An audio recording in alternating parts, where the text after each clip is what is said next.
तृणमूल कांग्रेस में कथित बगावत और असंतोष की खबरों के बीच पार्टी सांसद कीर्ति आजाद ने बागी नेताओं पर तीखा हमला बोला है।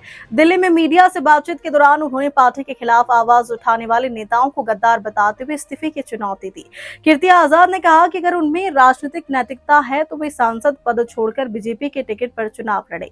दिल्ली में तृणमूल कांग्रेस सांसद कीर्ति आजाद ने पार्टी में चल रही कथित बगावत को लेकर कड़ा रुख अपनाया है। उन्होंने कहा कि पार्टी के 29 सांसद मां, माटी और मानुष के नाम पर चुनाव जीतकर संसद पहुंचे हैं। कीर्ति आजाद ने असंतुष्ट नेताओं पर सवाल उठाते हुए कहा कि यदि उन्हें कोई परेशानी थी तो चुनाव से पहले क्यों नहीं उठाई गई। उन्होंने राज्यसभा सांसद सुखेंदु शेखर रॉय को उदाहरण देते हुए कहा कि उन्होंने कम से कम राजनीतिक नैतिकता दिखाते हुए इस्तीफा दिया।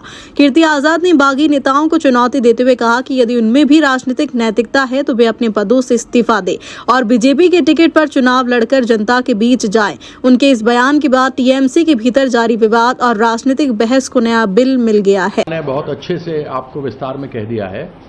मां माटी मानुष की पार्टी तृणमूल के माध्यम से, दीदी के आशीर्वाद से और अभिषेक के समर्थन से और उनके गाइडेंस से हमारे 29 एमपीज जीत करके आए, सब तृणमूल मां माटी मानुष के नाम पर। उसमें से एक का देहांत हो गया तो 28 बच गए। इन गद्दारों से मैं जानना चाहता हूं कि तुम्हें तकलीफ हो रही थी तो तुमने इलेक्शन के बाद ये तकलीफ क्यों जाहिर की? इलेक्शन के पहले करना चाहिए था। और इलेक्शन के बाद अनेकों आरोप लगाए सुखेंदु शेखर ने और रिजाइन कर दिया।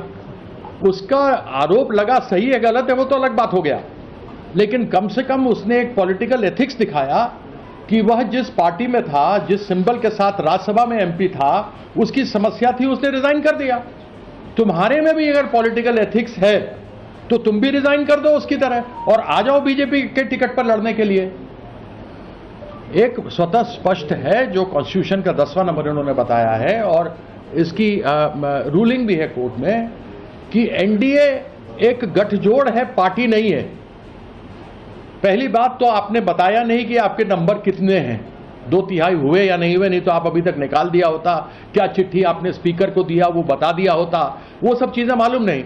यदि मैं एक मान लूं, आपके झूठ को सच भी मान लूं कि आपके पास 20 है, 21 है, 22 है, तो आपको तो विलय करना पड़ेगा, आपको मर्ज करना पड़ेगा बीजेपी के अंदर।